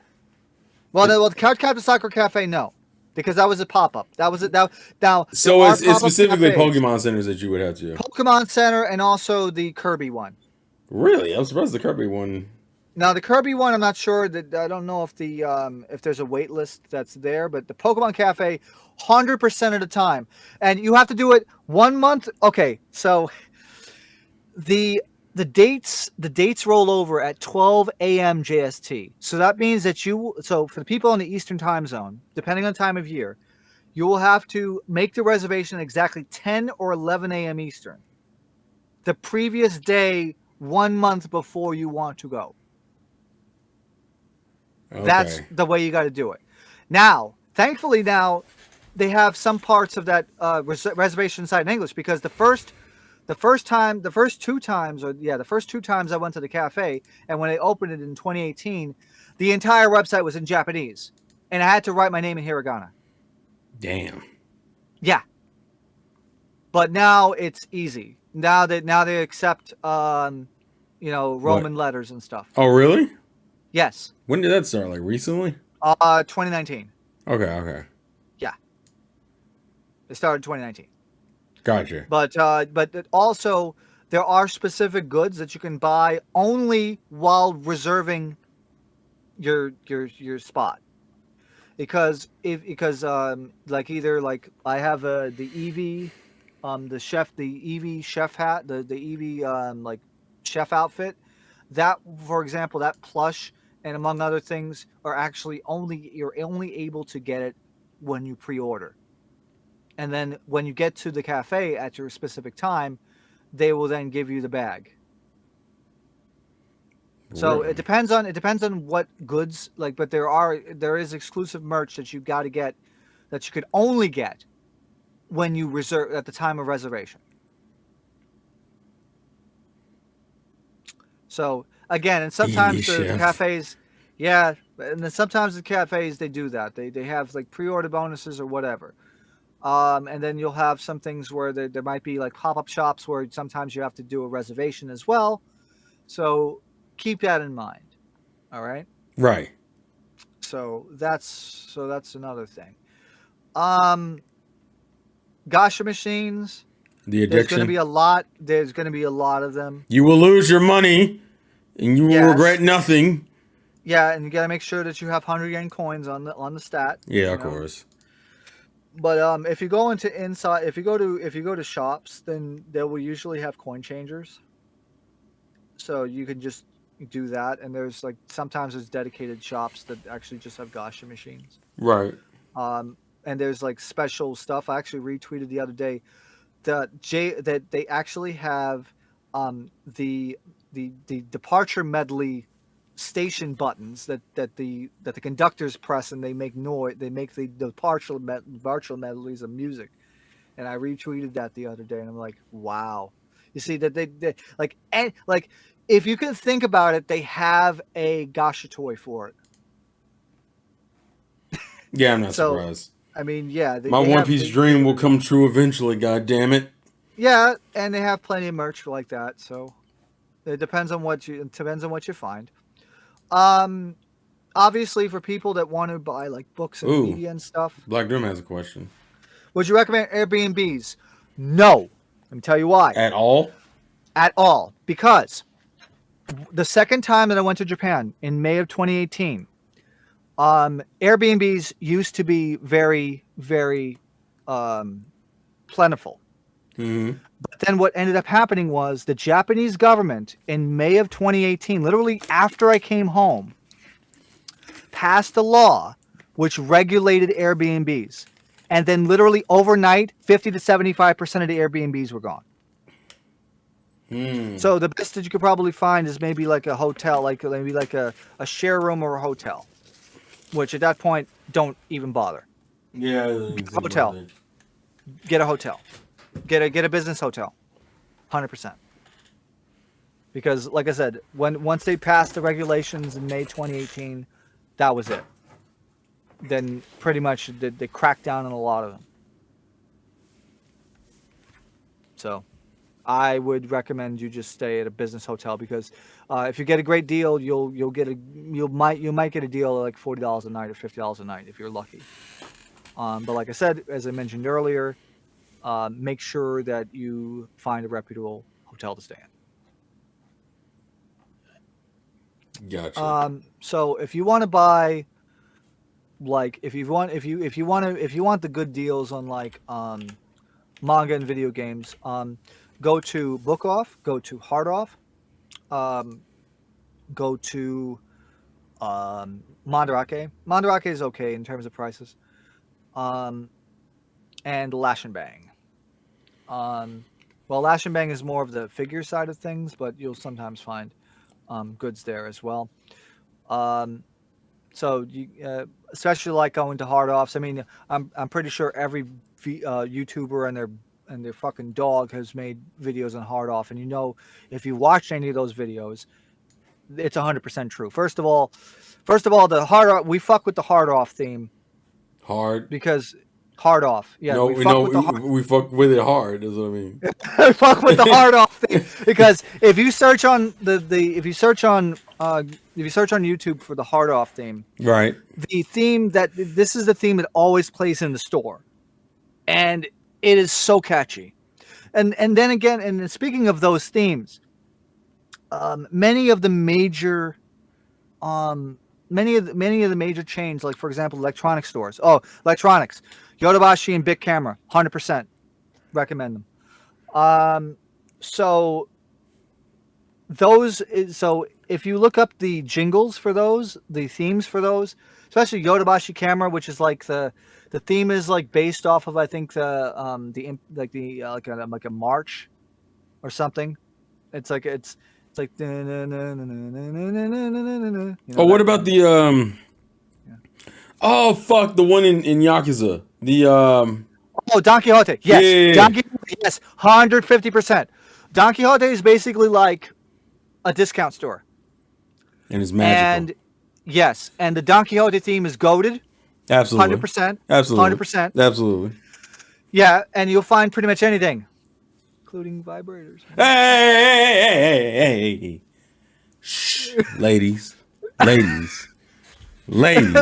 Literally, you'll find anything. Hey, yo. I jest, but it's like, hey, yo. But Take me out the dinner. but you can find a lot of great goods. I've actually bought like I've bought like EV chopsticks that are plastic, that are usually for kids, right? But Yeah. it's really great. You'll find a lot of things. You'll find a lot of great products that you need. Like, for example, you could buy like, I don't know, ramen. You could buy toiletries and other things, and deodorant and shit. Anything that you need. Also, speaking of which, if you want a drugstore chain that I recommend you go to is Matsumoto Kiyoshi. That's a drugstore chain. So that pretty much has anything you need: Band-Aids, first aid spray, alcohol, like rubbing alcohol and shit like that, or toothpaste. The necessities. The And bare pain necessities. medicine and stuff. Yeah, pain medication stuff. So it's like it's a pharmacy. So the word for pharmacy in Japanese is kusuri. But kusuri can also mean medicine. But if you see like Oh shit! Sorry. So No. this is a side note. It's a complete side note. So there's a character in 100 Girlfriends, and Cosmic will know this, whose name is Kusuri. And now that makes perfect sense, because what does she do in the manga? She makes drugs. I didn't get that that's what that was going for. Sorry. For those who know about the manga, it's just a cool factoid I just learned. If you don't know about the manga, don't worry about it. But holy shit, that's crazy to me. Sorry, go ahead. Sorry. Okay. So places to eat. Let's go places to eat. Oh So, no, I'm about to get fed. Outside. So okay, I will tell you this. Okay, go for it. Any convenience store, whether it could be Lawson's, Family Mart, 7-Eleven, Yamazaki, Daily Yamazaki, those foods are better than any convenience store in North America. 150%. Is it better than any restaurant though? It could be as good because you can get, Hey, you making bold claims. it is because Look at Cosmic. Why aren't you starting with Taco Bell? because there's only one fucking Taco Bell in fucking Tokyo. Is it good or you haven't had it?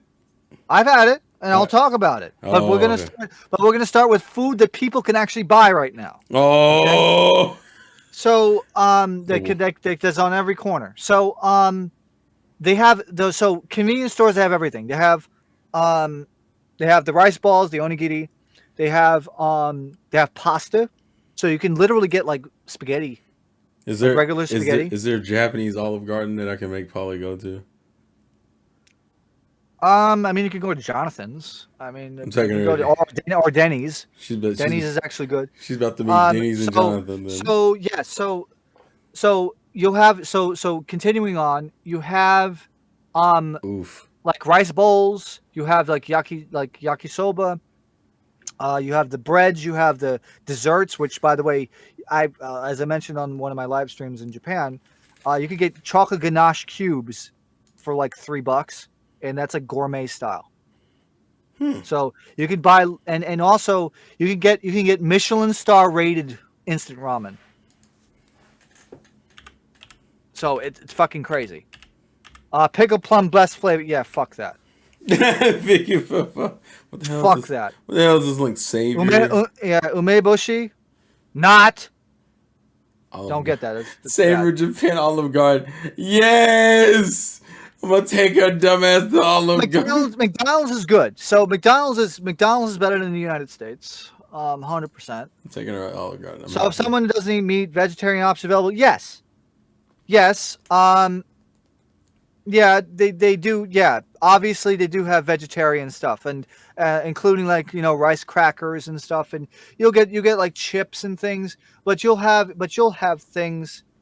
You'll on the packaging, especially if you go to like 7-Eleven or Lawson, they'll say it's vegetarian, and you'll be able to eat it just fine.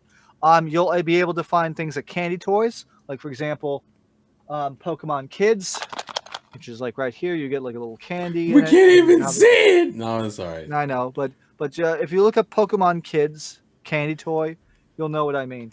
But they could get a lot of toys in these convenience stores as well. So, and then usually, and then you get like buns, like pizza buns or pork buns or anything like that. Something hot too. Right. Um, so I mean, there's a lot of different choices. Just watch any convenience store video.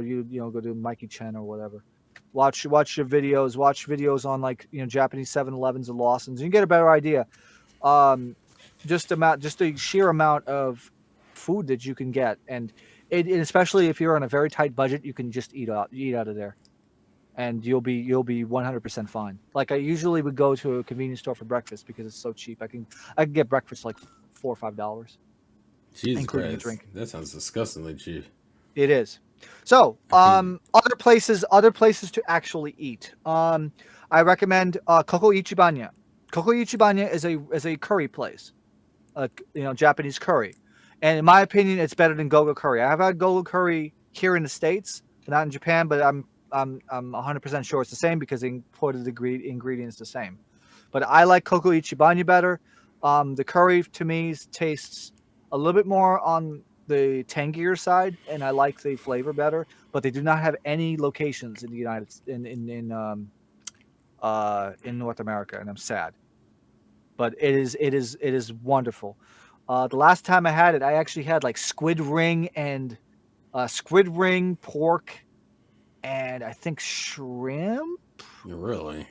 curry. I have to look. I think. Oh no, I had pork. I had pork katsu and squid rings, and then vegetable like potatoes and stuff. That was beautiful. I have that. But Japanese curry from Koko Ichibanya, goated 100%. Try it when you're in Japan. They have so many different options for it. Great stuff. And it's only and realistically, even with the squid rings, it was like only $12. It ain't It's a bad at decent all. amount of and a decent amount of food. Other places to try. Obviously, McDonald's. McDonald's. Try the teriyaki burger. That's actually pretty good. The ebi fillet, which is shrimp, awesome. And yeah, and then I follow McDonald's Japan's social media stuff like on Twitter because they usually have like special limited time items like burgers or whatever that are very unique, and they're something that you can't miss. Also, the chicken McNuggets are really freaking juicy and shit. So Damn, nice stuff. Let's see what else. that's tempting. Surprisingly enough, if you could, there are a lot of Neapolitan pizza places in Japan and like Tokyo because they actually have like How real Italian is ovens. Japanese pizza though? Okay, so first of all, don't buy Domino's, and don't buy freaking what is the other Pizza one? Hut? Well, Pizza Hut, yeah, Pizza Hut too. because they're super expensive. Like for example, if you try to get like a large pizza from Domino's, for example, and you don't have a coupon, you're gonna be paying almost $40 for a fucking pizza. Why? The mozzarella is expensive. Is it good? Well, the last time I had freaking Domino's was the first time, and it was okay. But I would rather actually have the Neapolitan pizzas from like the random places that actually have the ovens. There was a place that I posted on Twitter, which was near I think where was oh yeah, it was in Shimbashi, and that pizza costed $12, $11, and that was Okay. actually pretty good. So that's That was more actually pretty realistic. good. Yeah. Well, I mean, try it once. I mean, I'd say it's good. I mean, it was really fucking good. It was wood fired. It was like actual good stuff. Um, don't think about it that way, Nessa, because um, Japanese burgers, like if you go to like independent places, they beat the shit out of ours. And also steak, because well, if you can afford to do A5 steak, I would say go for it. Because I actually went to Kobe the last trip, and I ended up spending like $150 on lunch. But it was probably like the best steak I've ever had in my life. And it was one of those things for the bucket list. Go have, either like Kobe or Matsuzaka beef, A5. Try that. Then you could savor it and say, hey, listen, it doesn't get better than this. Because it literally doesn't get better than this. Yeah, that's correct. Damn. Now for more reasonable choices to eat, Denny's is okay. Denny's is actually better than the States, but it's completely different vibe than one in the United States. Because in the United States, when you go to Denny's, you're thinking of like, omelets and fucking hash browns and shit. Here, you can get like fucking spaghetti with fucking eggplant. And I heard ladies like the eggplant. I mean, it's really good and it's healthy and stuff. But they have a really good combination. I actually had a chicken jambalaya, which is really fucking good too. Good God. Yeah, so they have a very unique take on like Western food. I can't guarantee that. I will find my wife in Japan. That's not guaranteed. I can't guarantee you that. You can't even shoot if you can't even guarantee finding a girlfriend, let alone a wife. Yeah. How do you hit on a woman that doesn't speak English? That's my question. Well, ones that are willing to learn, I guess. Anyway, they'll learn a lot of things. Yeah, Apex. Game Center. Okay, here we go. Game Center time. So, yes. So unfortunately, Don't do that. Don't Gigo, start that off with no unfortunately. Unfortunately, Gigo bought out Sega arcades in early 2020. Oh, that's right. I remember that. Yes. And what ended up happening was last year they took all the Sega logos down. That's and offensive. put the Gigo logo instead. And unfortunately, so you will not be able to see the Sega logo. They got a Waffle House in Japan. I want to see some fights. I mean, you could go to Izakaya maybe. But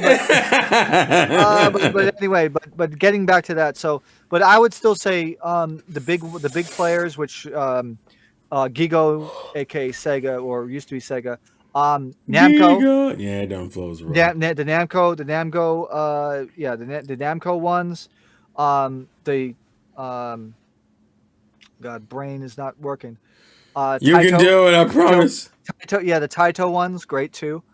And there is one specific old school arcade that I recommend everybody go to. And this one is the place. The name is funny. Don't laugh, but it's in Takadanobaba, and it's called what is it called here? Takadanobaba. Hold on one second. Takadanobaba. Yeah. It's called Game Center Mikado.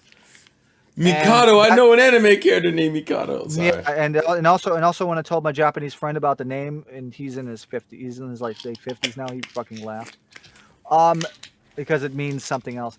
But anyway, so this place has like all classic games from the '70s up until candy cabs up from the late '70s, early '80s up until the 2000s, and they have like almost pretty much all the original like Street Fighter games. Street Fighter 1, 2, 2 Championship Edition, 2 Turbo, Super Turbo, and those machines in particular, they one credit is 50 yen, so you can actually put 50 yen coins in there, and they actually have a coin changer to change 100 yen coins or bills to 50 yen, and the other ones are 100 yen a piece.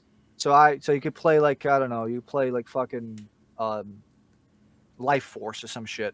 And also I was able to play the Japanese version of Ninja Baseball Batman. Anybody knows that game? I've heard that title, but I don't think I've ever seen it. Yes. SNKs, yes. SNK 100%. Neo Geo, yep. They actually had a Neo Geo multi that actually had all the like. I wanted to make a joke. I wanted to make a joke off the first thing. 1, 2, and X. Oh, yes. They got Saturday Night Live in Japan. That must be lit as fuck. I mean that's. I mean, you could watch Japanese television if you want. People's faces in boxes. So wait, is Japanese oven like English shows but dubbed in Japanese? No. You'll sometimes find it. You'll sometimes find it like maybe.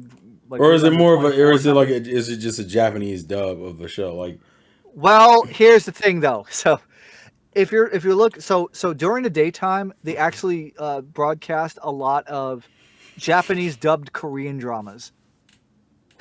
Well, that's because Korean dramas are popular as fuck. Yeah, they're yeah, of course.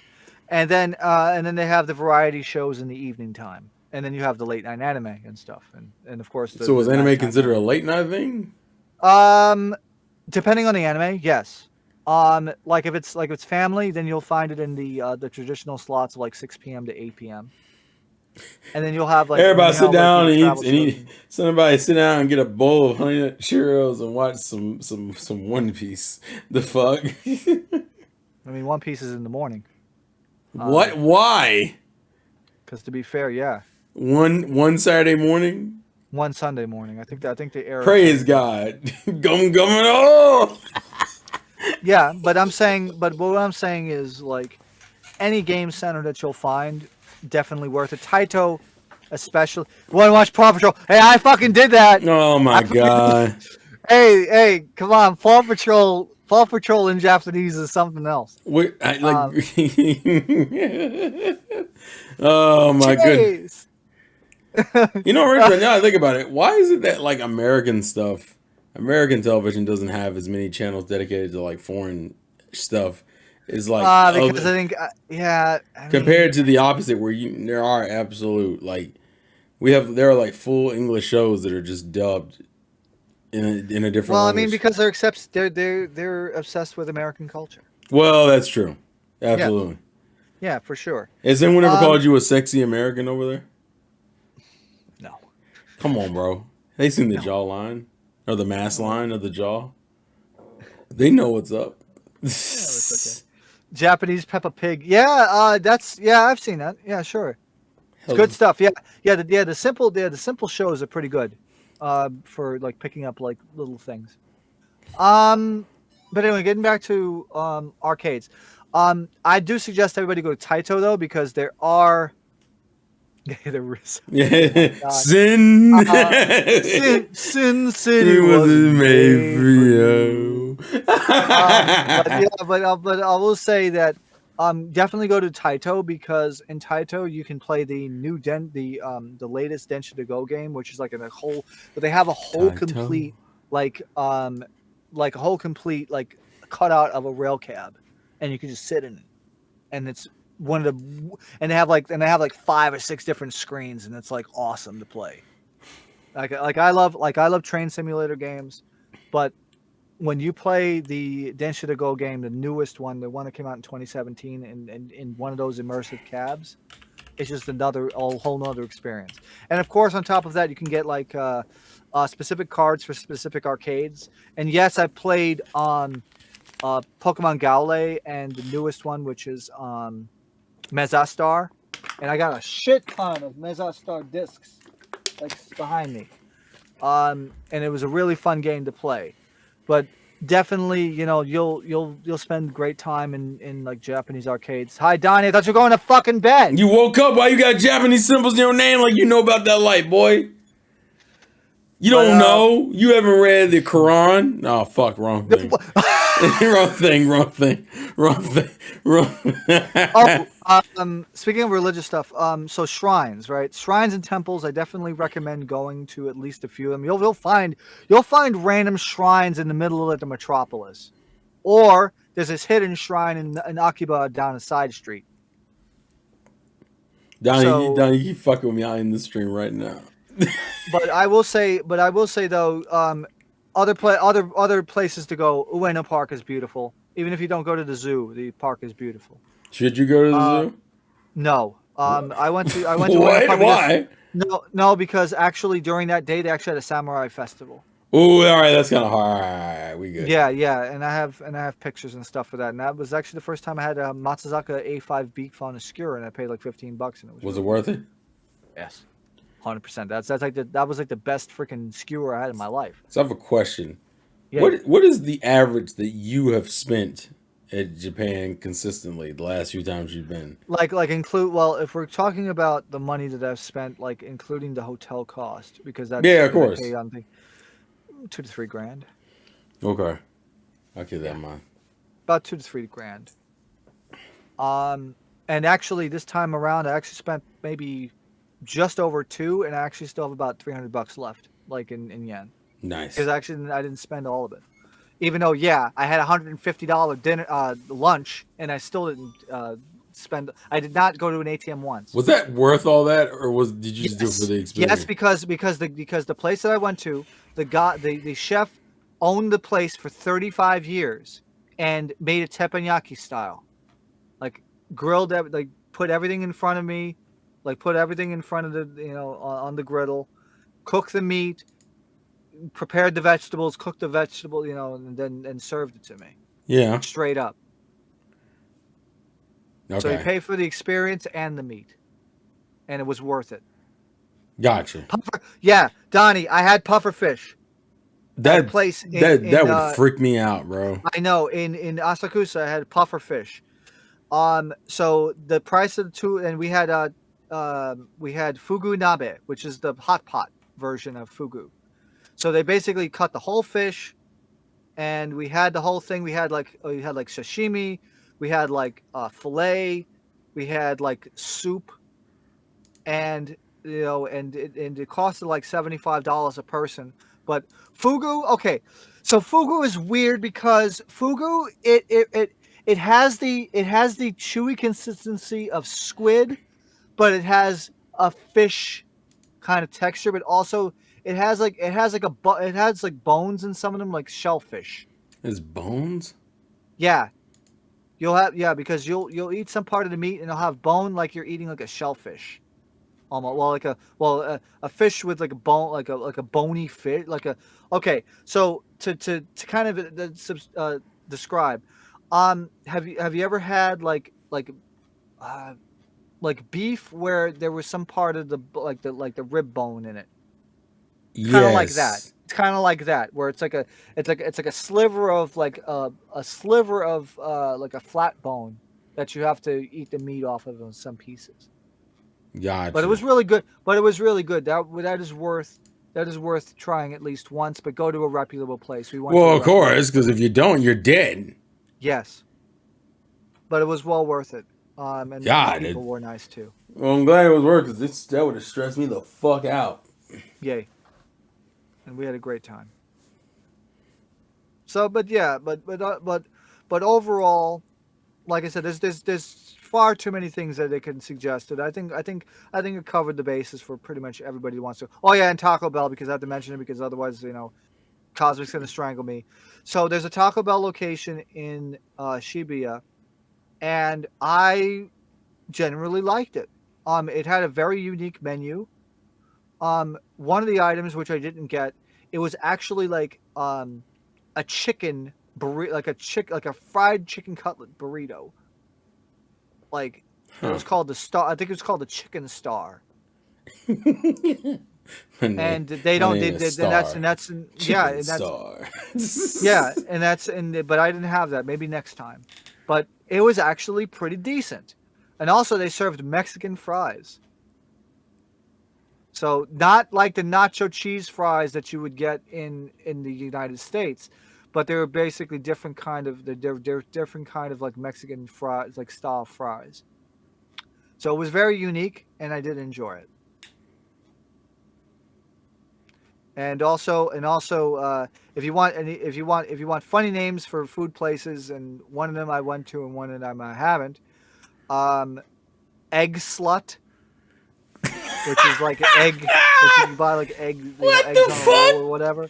Yeah, it's called Egg Slut, Oh one my word. god. And the other one, I've been to a few locations. It's called Jack in the Donuts, All right, we can't. I feel like I'm going to jail. This is ridiculous. but they make great donuts. So I recommend though. They have a few locations. They have several. They have a lot of locations actually. One I went to in Kyoto, I think, and the other one I went to in Akihabara. Yeah, So, but so there's a lot of, and there's also, and you'll find other things like Whoopi Goldburger, which is like a random burger place in like Western Tokyo, which I haven't been to yet, but I started because it sounded funny. so I know we're wrapping down, so I guess Yeah. I'll give Yes. this last 10 minutes or so. Yeah. If anyone has any other extra questions that you haven't asked yet, but you do want to ask, you are now free to ask them because in about 10 minutes, we're going to get the hell out of here. So have at it. You brave cowards, you. Okay. Don't be afraid of the TSS. He's Yeah. been Go ahead. he's been traveling for years. He he ain't scared by no punk ass question. And honestly, I have done 3 Japan solo trips already. So So three so out of three out of the 5 has already been solo. so get your weight up. That's what I'm. In case you don't understand the meta lingo, get your fucking weight up. Hmm. Oh my goodness. I mean that if nothing else, and what I'm gonna try to do, guys, is when the stream is over, I'm going to try to timestamp the uh the sections. That way, it's easier for you guys to follow. But go ahead, Ryan has a Okay, so question. what? Okay, so what other apps aside from Google Translate? Um, well, I would say, let me see what I have on my phone now. I mean, you can get the Hyperdia app, but the Hyperdia app is pretty mundane. I mean, I would just go to the website and do it. Um, Tokyo Metro has an app. You should probably use it because it'll give you like the Do I have it installed here? Yes, I'm Um, gonna make chapters, Donnie. I okay, got you. someone, yeah. Yeah, we're gonna make chapters. Okay, so did you find? Okay, but I mean, realistically, you don't really need a lot of apps. I mean, there might be some Japan travel apps that I wasn't aware of, but I don't usually install those kind of apps on my phone, because I want to save space on it. You're right. Do you make any friends during your Japan travels?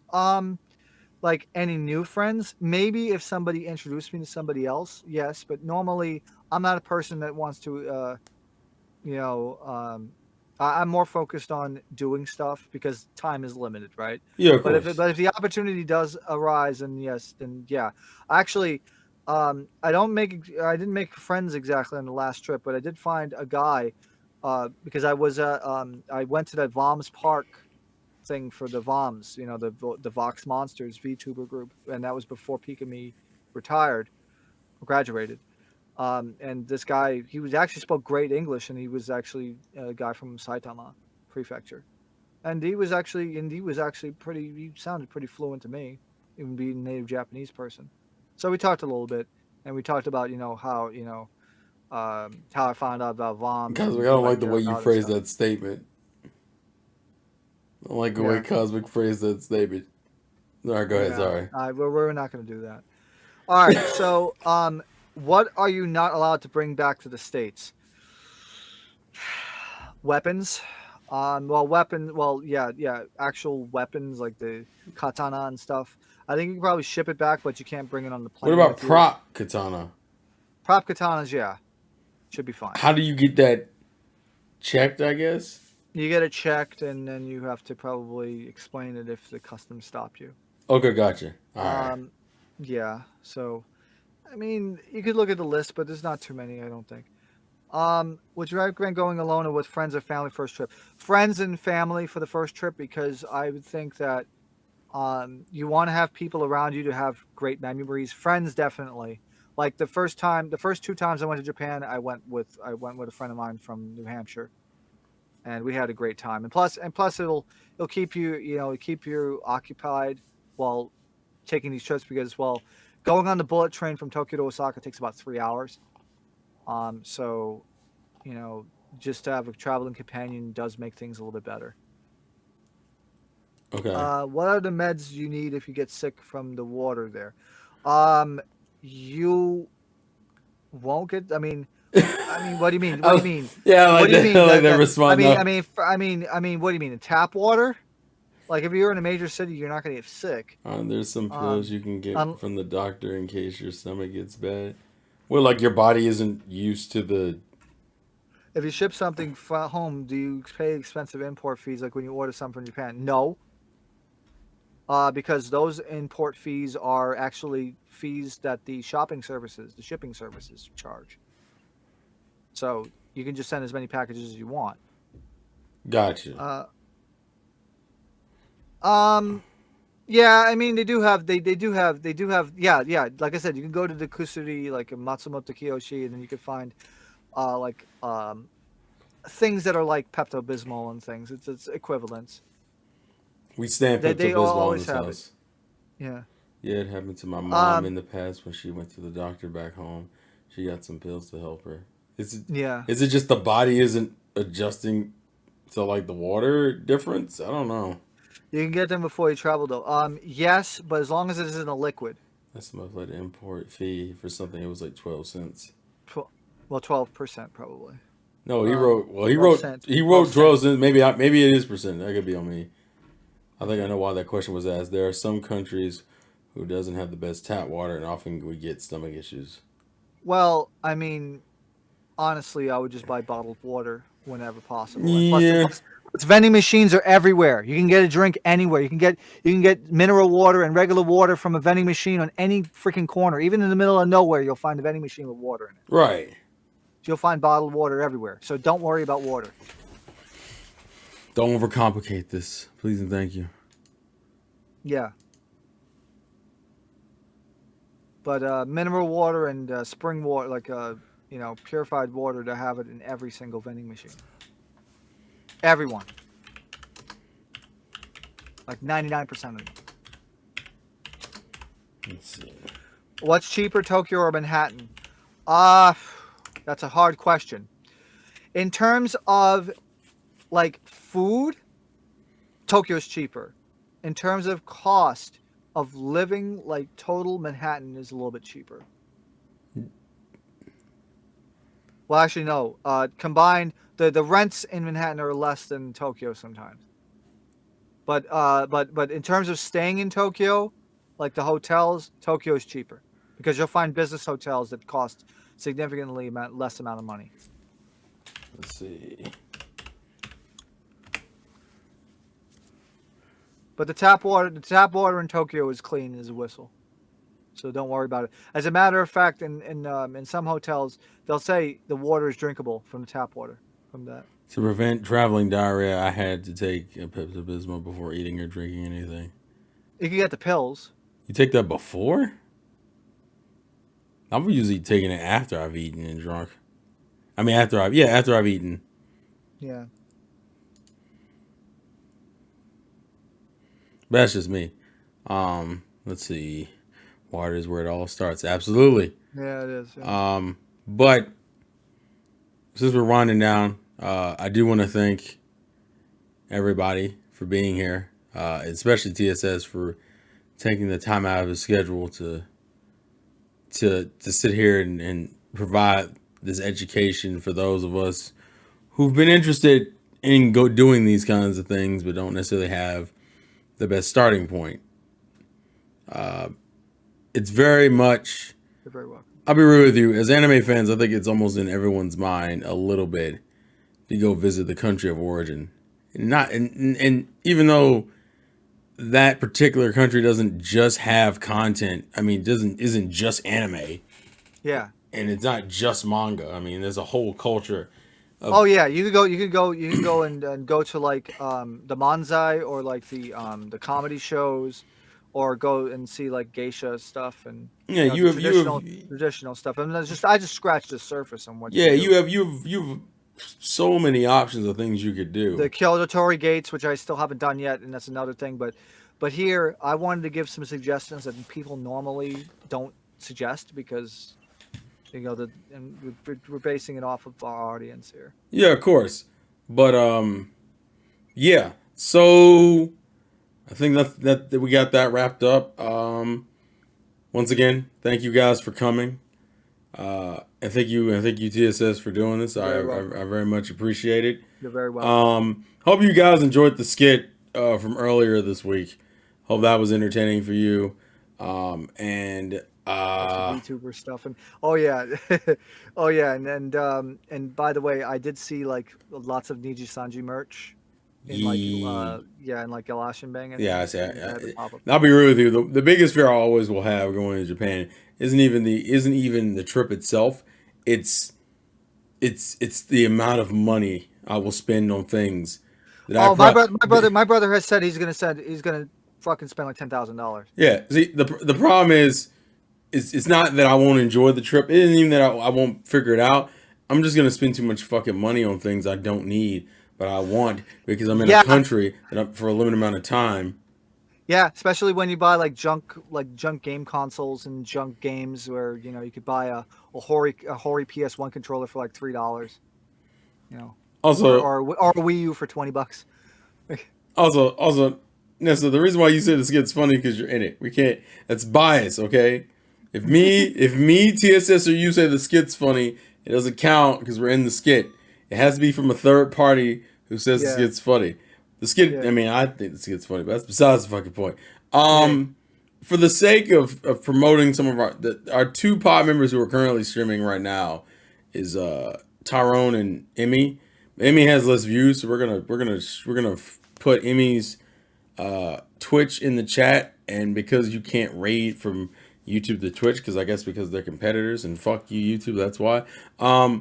We're going to push. I like how Donnie, you immediately put Tyrone's. You biased bitch. I was trying to support the streamer who had less views. The point is, we're gonna raid. We're gonna raid. Okay, we're gonna raid in our own way.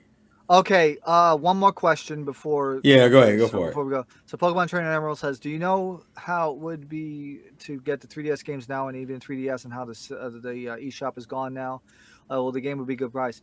3DS game prices will still be okay, I believe. You could find the Japanese games will be easier to find, and also the Japanese Pokemon games are much cheaper than the English ones.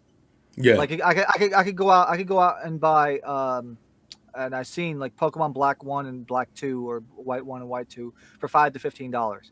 While here back home they're going to charge you like $40. And as a matter of fact, I bought my brother wanted the Pokemon Snap, the new one from the Switch, and I was able to find it in Japan for $18. Nice. So yeah. But yeah, to get out of here, go follow Emmy. Actually, and follow Tyrone obviously on Twitch, both. Yeah. And then obviously TSS will be. You're streaming Friday, right? Yes, that's right. I'm not 100% sure if we're still going to do Tales, but we are going to do a Friday stream. Okay, so there will be a Friday stream from your boy TSS, and obviously I'll be streaming Friday as well. Actually, yeah, because we're not streaming. I can't stream tomorrow because we're doing that's the chill night. So yeah. So yeah, next stream for me Friday, TSS Friday, KG Friday, Tyrone Friday, Emmy and Tyrone currently, and yeah, that's just for the recent future. Obviously, there will be Saturday streams. The amount of Friday streams you got coming, you're gonna have your hands full. So with all that being said, thank you guys for watching. Thank you TSS for the information and the education. I hope you guys got something out of it. Listen, Donnie, we'll talk about that later. Shut the hell up, Cosmic. And with all that being said, life's a game. Play to win. And as TSS always says, Wash your fucking hands. wash your motherfucking hands. Also, I'm pointing the wrong way. Wash your motherfucking hands. All right, get the hell out of here. Go watch Emmy's stream. Bye. Not Japanese. Oh, there we go. All right.